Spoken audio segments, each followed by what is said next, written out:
इ तो viral video बनावतिया रे।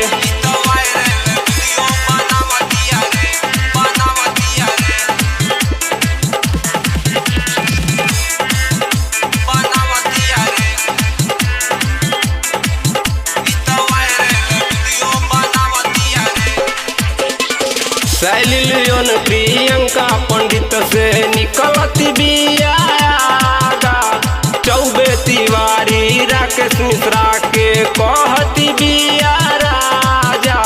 नया नहर जवानी बाटे करतिया खेला, जाके जानी काटतिया पटना में अकेला। भोजपुरिया के नमवा डुबावतिया रे। इ तो वायरल वीडियो करावतिया रे। हाँ बंद कमरा में तुस्की लगावतिया रे। खाली बंगलिया से गहिर करावतिया रे। इ तो वायरल वीडियो करावतिया रे। खाली अरवे से वीडियो बनावतिया रे।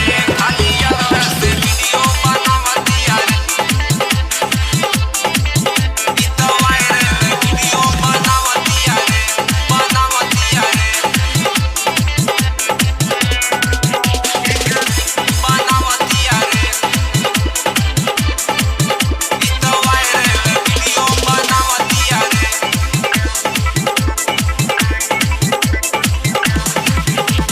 रही रही अप डाउन करेले कैले बा सबके दीवाना। जब देखे तबे निहुरतिया देखता सारा जबाना। दिनेश रितेश पवन भैया भइल बाटे पागल, भैया अंकुश राजा जी के कैले बिया घायल। बाकी सोनू सवरिया से टका सटावतिया रे। इ तो वायरल वीडियो करावतिया रे। बंद कमरा में वीडियो बनावतिया रे। इ तो वायरल वीडियो करावतिया रे। हाँ पीछे पर्दा के धान कुटावतिया रे।